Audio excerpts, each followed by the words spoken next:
গেল হাত, শিরে করাঘাত করছেন, হায় হায় হায় হায় হায় হায়। আচ্ছা সবার আনন্দ হচ্ছে, তোমার দুঃখ হচ্ছে কেন মাধব দাস? পদকর্তা বলছেন তোমরা রাধা নামে ধ্বনি দিয়ে আনন্দ করতে পারো বটে, কিন্তু আমার মনে আনন্দ হচ্ছে না। কেন? কারণ নিশি প্রভাত হয়ে গেছে, আর তোমরা যেইভাবে ধ্বনি দিচ্ছ, যেইভাবে তালি দিচ্ছ, তোমাদের কোলাহলে আমার রাধারানীর ঘুমটা এক্ষুনি ভেঙে যাবে। আর ঘুম ভেঙে গেলে রাধারানী কি আর গোবিন্দের কাছে থাকবে? রাধারানী যেই ঘরে থাকে সেই ঘরে চলে যাবে না? রাধারানী তো আর গোবিন্দের কাছে মন্দিরে, কুঞ্জ মন্দিরে থাকবে না।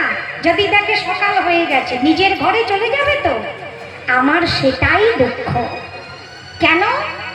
রাধারানী যদি এখন গোবিন্দকে ছেড়ে চলে যায়, আর যুগল দর্শন হবে না, আর যুগল দর্শন হবে না, যুগল দর্শন হবে, আর যুগল দর্শন হবে না। হেই মা যুগল বুঝি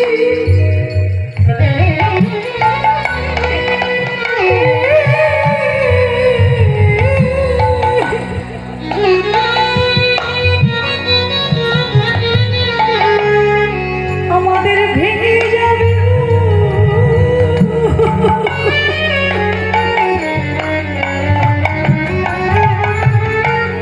গত নিশীথে রাস রজনীতে আমরা কত আনন্দ করেছি, আমাদের মনে কত আনন্দ ছিল।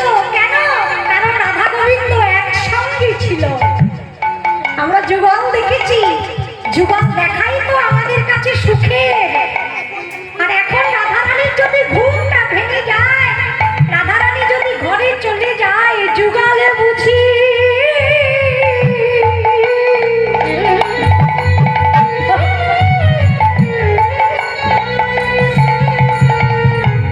ভেঙে যাবে গো।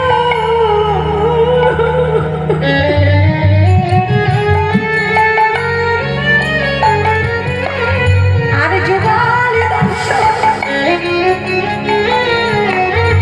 হবে না। ওগো যুগল বুঝি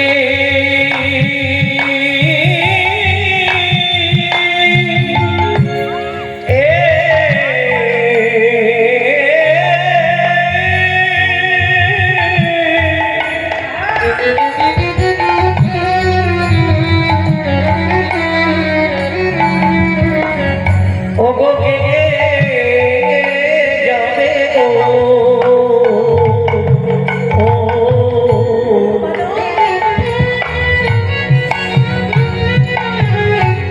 আমাদের যুগল দর্শন